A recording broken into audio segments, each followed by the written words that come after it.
everybody, it's Donna. Welcome back to my YouTube channel. Recently I purchased a Stampin Scrub. Now I've wanted this for a long time, ever since I joined Stampin' Up, which is close to 5 years ago now. Usually I use the Simply Shammy and I just wet it and I keep it in one of those stamp cases because it's portable and it's just easy, and plus it was really cheap, so it was easy for me. Plus I could have, when I'm doing classes or workshops or whatever, I can have one of these on every table, every station, so it was handy. These are a little bit more pricier than this option was, but this is Stampin Scrub is $26, and the chamois is only like $11.75. And then you can buy these cases, stamp cases, I think are $11.75 as well, but you get 4 of them, so it's a little bit cheaper. But I've wanted this for some time now, so I finally broke down and got one. Now, when you think about budgeting, rather than have another tool when that would work, I would rather spend my money on more stamps. So that's why it took me so long to get one of these. Now, I know that Stampin' Up does have a stamp cleaner. I'm not going to use that. I usually reserve something like that for if it's like stays on or something like that. I prefer just water. But you can use the Stampin' Mist in there, and I think that's what they're recommending here. I haven't really read it. It's in like 3 different languages here. You should rinse before use. I'm not going to do that. And then lightly spray the tray marked with a water drop. And there they are. You can see them up here. The water droplets are up there. I do believe you can remove these.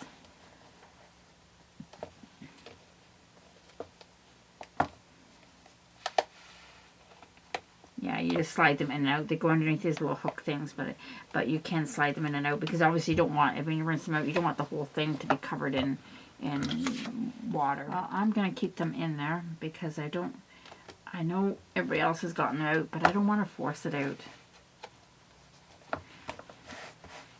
Well, I'll leave it in there until I have to clean them.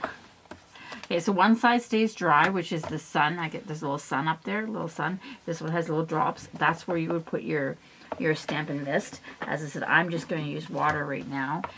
I grabbed a stamp to just try it out. This is a stamp that I use for when I get new ink colors. So it's really, really old, and it's obviously retired, but it always sits there in a little dish on my desk. And I'm just using Bermuda Bay. No particular reason, just because it was sitting there. See if I can find something, some paper to stamp on. Actually, here, we'll just stamp on my board.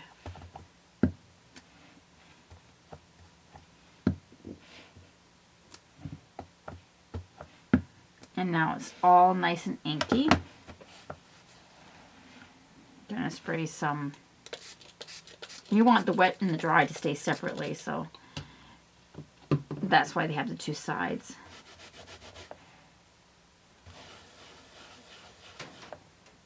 That's pretty cool. It's nice and clean now. And then this side will dry it off. Usually with the chamois, I'm not really worried. I usually just, I don't know, use my hands. Usually doesn't get that wet. Whoops. So this is a really old one, so it doesn't really stick too well to the blocks anymore. And there we go. Probably a bad example because this is a really stained stamp, but this is a very well-used and well-loved stamp, so that's all right. I did get everything off. It is pretty cool. I really do like I like it. I'm glad that I got it. Now, because I'm just using water and not any type of chemical, I think personally, I would leave it open for fear of that, for a little bit anyways, for fear of it going maybe moldy, but there's not that much water there. It'll probably dry way before then. Same with this. This has never gone moldy, and I know a lot of people say, or mildewy, I guess, that they've had problems with these, and I've wet these, I've soaked these and put them back in these stamp cases, and they haven't. They've been able to dry. Now these, when they dry, they go really, they scrunch in and go really hard and they look kind of funny, but once you water them, they go nice and soft again. So either work, but I am very happy that I got my Stampin' Scrub finally. It's not as big as I thought. I thought it was going to be too big. That's why I never bothered with it, because for carrying it around for classes, I thought it just would be too big, but it's not that big. It's quite nice. I'm very happy with it, actually. Again, these are $26. They are available on my online store. It is Sale-A-Bration, so if you do purchase anything and you spend more than $60, you do get to pick something from the Sale-A-Bration catalog, which is also on the online store. If you order over $60 and use the host code that I'm going to put in the description below, I will send you an extra free gift, which is going to be the basic pearls, the jewels. Those will come separately from your order because I actually have to purchase them myself and send them to you myself. Again, you'd have to live in Canada though, because you know that's where I live. So to order from my online store, you kind of have to live in Canada too. Okay, that was it. Hopefully that was short and sweet, and we will catch you next time.